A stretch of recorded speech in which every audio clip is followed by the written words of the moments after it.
You see, the other previous time I talked to you about the people-centered economy. What exactly do we intend to achieve? That is the most important question. But for the last few days, I've been getting questions of we have insecurity in the country. How do you go about the economy? How can the economy progress when we have insecurity? That is completely an excuse. There, we don't buy such kind of excuse. First of all, the first question we need to ask ourselves is, why do people go to the bush? Why did these young people go and follow people without vision completely to the bush? That is the most important question we need to ask ourselves. And the most important thing we need to understand is, no man who is very filled in his stomach will ever live for an agenda he has no clear understanding about.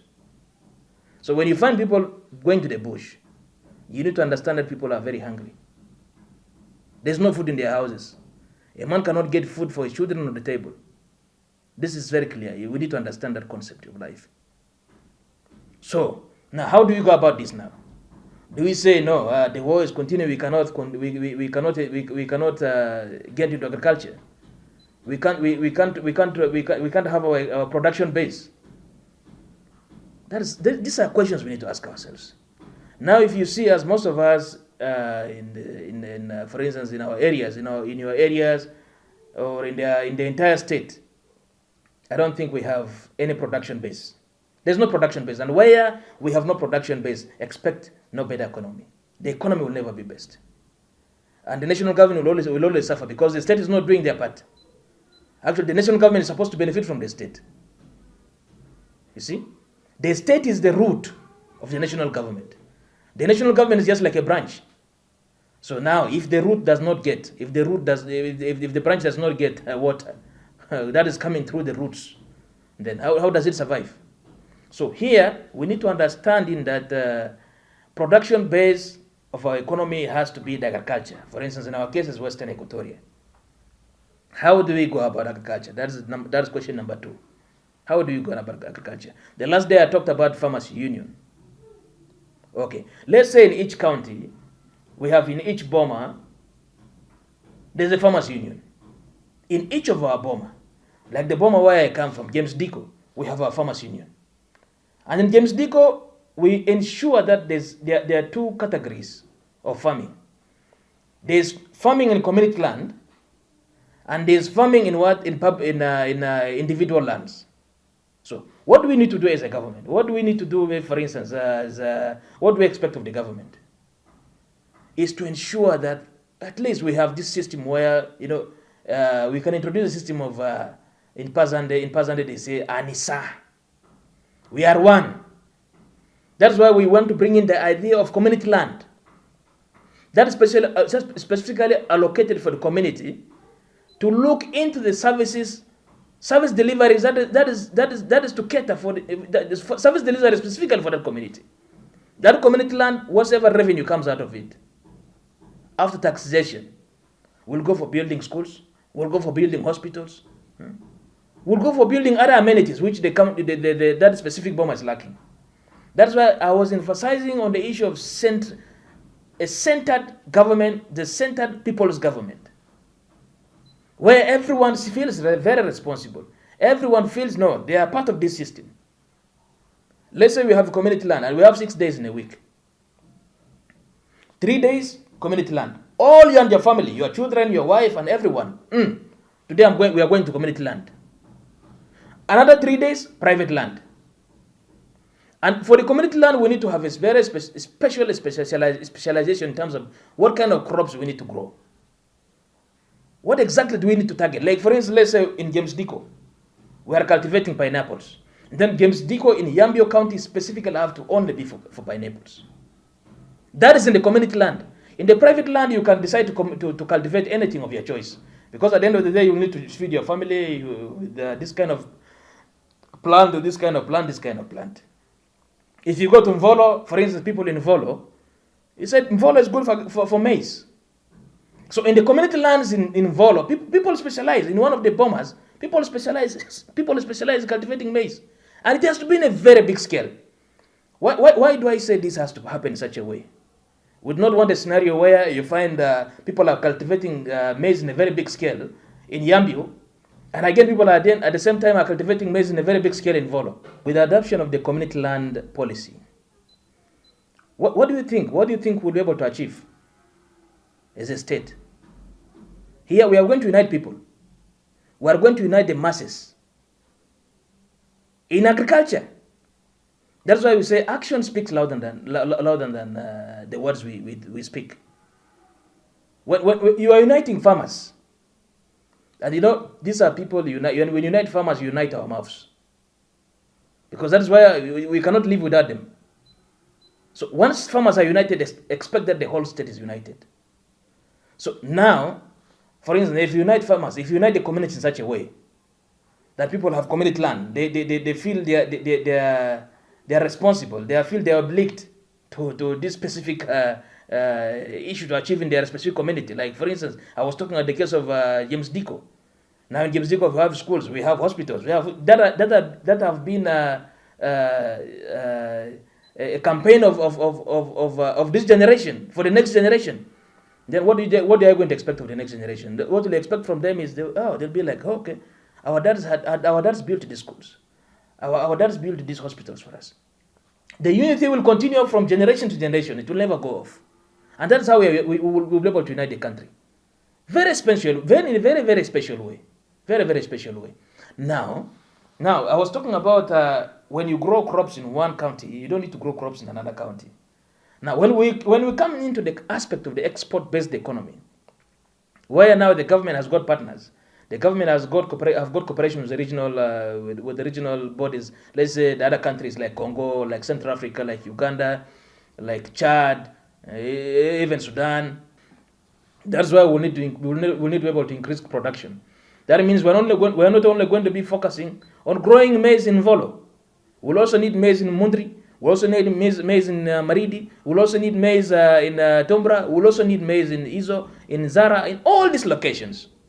And the production has to be high. Farmers have to be alerted. The government has to be specific to farmers that this is the roadmap. This is the focus. This year we are going to focus on maize, we are going to focus on beans, we are going to focus on pineapple. And the production has to be maximum because now we have got these partners, we have got these partners, we have got these partners. Life will be easy. Once you give the people direction, everything will be okay. Most of our people now are living without any direction. No focus, they do not know where they're supposed to go. That's why any person, any frustrated politician can come from there and say, let's go to the bushes. We have nothing to do, we go. Now, when you introduce this aspect, then you make it compulsory. Farming has to be compulsory. You live in Juba, you live in Kampala, you live in USA, you live in what? You need to have a farm in Western Equatoria. Regardless, you need to have a farm. Because you're not going to be staying in Juba and expect the people in Yambio to be sending for you food when you're not cultivating.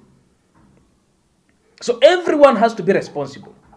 This is very crucial. And we have to know that this is a process that demands of all of us. We are all responsible for this due process.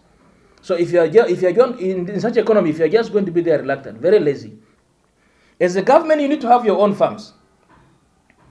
The criminals we have in the prisons, that's where they are supposed to be working. No criminal should come out of a prison without any skill. A criminal is in the prison, they have to come from there when they know how to handle a hoe. We have cases of people throwing rubbish on the street. This has to be crime. This has to be crime. You go for 6 months, cultivate. Once you come out from there, you'll be an upright citizen. You have cases of people beating their wives. They have to go there for 1 year. They go and cultivate. So we are not making good use of these prisoners.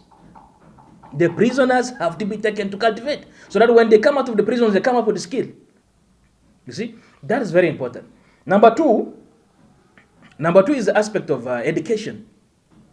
And here I talk specifically on the issue of vocational education. We have to open almost all the 10 counties. Each county needs to have a vocational institute. Now the aspect of vocational institutes, vocational schools. How do you go about them? You clearly understand that most of our people are not educated. That's one thing we need to be very clear about and very proud about. But not proud because we are saying no, it exists. Very proud because we acknowledge it. That most of us are not educated. You find a lot of people finish primary school, they have nowhere to go because their parents cannot afford. You find again those who come from primary to secondary, they have nowhere to go. They have to end the secondary because they cannot go to higher institutions. We are failing to make better use of these people. We need to open vocational institutes in all the 10 counties. And in each county, we have a specialization. Like let's say, for instance, in Tombora, if the vocational institute in Tombora is specializing in carpentry, then it has to be carpentry. That means all the citizens from all the 10 counties will have to come to Tombora. This is going to ensure unity of the people. That's number one. We come to ISO. We saw in ISO people are going to specialize maybe in hospitality. That involves the work of waiters, waitresses, those kind of hoteliers. Then there, all the students from the 10 counties, they come to that specific location, to ISO. And each county need to have one vocational institute. That is very, very paramount, very, very important. You see, that's how we improve on our economy. That's how we work on the economy. These people who come from this vocational institute, they will provide sufficient labor force within the country. They will support sufficient labor force across the borders, to Congo, to Central Africa, to Uganda, instead of having Uganda to send us people all the time. Then we need to start sending people to Uganda. That has to be the policy. This does not require anything. We can say in establishing one vocational institute, that's $100,000. $100,000. This will require about $1 million. Everything is done. We have vocational institutes in all these locations. Construction of these vocational institutes will be these prisoners. That's why we say vocational institutes have to be, one vocational institute can be introduced. And these prisoners, these people who are in prisons, have to be there, and the skills have to be added into them. So that they also feel proud that they were part of this vocational. When they come out, they are upright citizens. They feel they are part of this country. They feel they have something to contribute within this generation. So that when we have the next generation of people, they will be like, oh, this generation did a lot, and we need to add more onto what they did. But you find out that in our generation completely nothing's been done. Yeah, in a very special way, I would like to thank the President, His Excellency Salva Kiir Mayardit, for adopting in the aspect of the revitalized peace agreement. That's very, very important. He clearly has shown us that there is need for peace. He has compromised with a lot of situations. And that's why we need to cooperate. That's why we need to cooperate. As I always tell you, the issue with our communities is each person feels like, each person will want, you find a specific group of people who will always want to feel like they are custodians of that community. So I will be telling you something very frankly. We are all important, we are all custodians of this community, not a specific group of people. So now the President has provided us a platform. By next year, possibly, we might be having our election. And everyone has to be prepared for this. He's giving us a platform. Even his position by next year will remain vacant, because when the Electoral Commission gives a roadmap of the election, every position will remain vacant at the end of the day. And we're going to contest. So here you need to choose the right set of leaders. We'll be able to stand with people of the President, who have the biggest heart for the country. You see, that is very, very crucial. So the issue here is we need to understand where we are going. And all of us have to be inclusive of the process. We need to be inclusive of the process.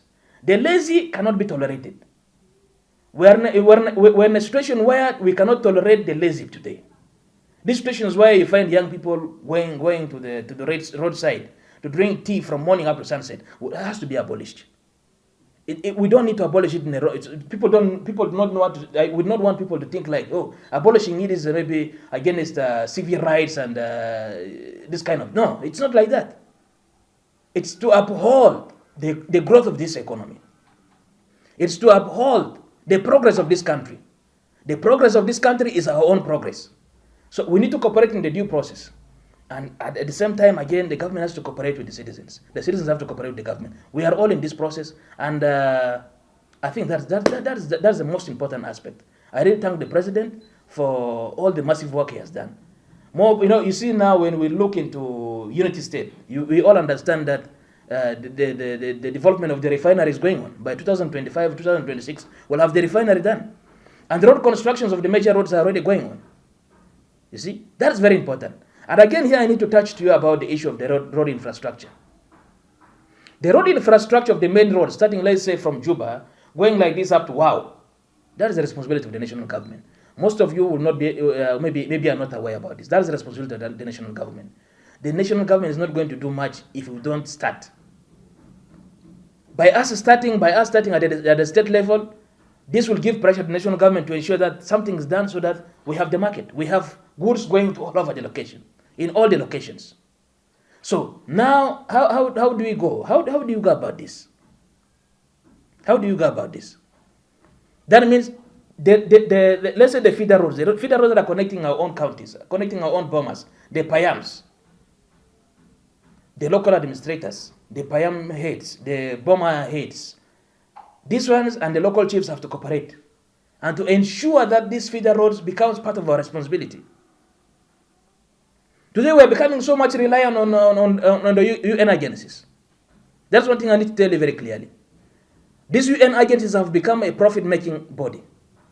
That's one thing I have to tell you clearly. They are profit-making body. You find them coming with their own project, and they'll be like, oh, no, for this position of the director, we are coming with somebody from New York.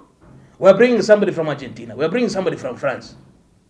And you, as a local people, you are being paid $500, $600, something that is not going to make you progressive. So we need to look beyond this. We need to take responsibility of our own country and ensure that we take control of everything. These feeder roads are our own responsibility. These feeder roads are our own responsibility. We need to start clearing these feeder roads. Wherever you go, when you find people are cleaning the feeder roads, join them. Clean the feeder roads together with them. We're not going to be saying, hey, we want this organization, this NGO to come and clear for us the roads. Like the case I see, UNIM is building this, UNIM is building that, UNIM is okay. Is UNIM going to be with us for 100 years? We might think today that they are helping us, but they are making us more lazy. They are making us more weak. So we need to understand that the responsibility of these roads, even from the time of our grandparents, did you find UNIMIS? What exactly happened in our time? What exactly is the problem of this generation? So we need to ensure that these roads, we work on them. Each community have to work on their own roads. Where we are defeated, like for instance, if there are bridges, then that's when the government comes in to fix those bridges. But if grasses are already falling into the roadside, into the road, and the road is already closing up with more grass, then it has to be our responsibility to clear it off. So we need to cooperate. Those, the ones in the government, the local administrators, like the chiefs, the sub-chiefs, we all need to cooperate. We need to ensure that we take responsibility of our own resources, we take responsibility of our own infrastructure, especially the infrastructure that are connecting us within those specific counties. That is very important. If we don't take this as a collective effort, if we take it, for instance, we are going to remain like this, and we'll find foreigners coming every time collecting money which is supposed to be meant for us, taking it outside. First of all, ask yourself, do we really think the money that is coming from the NGOs to pay you people, to pay us in Juba, is money that is originating directly from them? No. This money is coming. This money comes from the natural resources that are extracted from Africa. You don't understand this very clearly. These wars are caused. Let me tell you, these wars are caused. They are influenced. Wars continue so that they can extract, they can take control of the natural resources. Like you see the case now in Eastern Congo. They take these natural resources back home in another pretext again. You know, they will come back saying, oh, they are donating something to Africa. They are using your own money, which has been got from these natural resources, to take control of you again in Africa, and then they send their own people again to take a big chunk of this money. Actually, let me say, for instance, if $100,000 donated, 50% of that money goes back where it came from. So we need to understand this, and it doesn't need any emotional action or something like that. We need logic, and when we choose our when we decide to choose our leaders this time, we don't need to choose our leaders based on emotions. That filan kan manneni ni bedri wujuno kalmat kida. Choose your leaders based on logic. People who will be able to say, people who will be able to defend you in whatever situation. People who are not going to bring war to you anymore. So this is all I will be telling you for this episode, and I hope you people understand and we move forward as a team. That is very crucial. Thank you so much.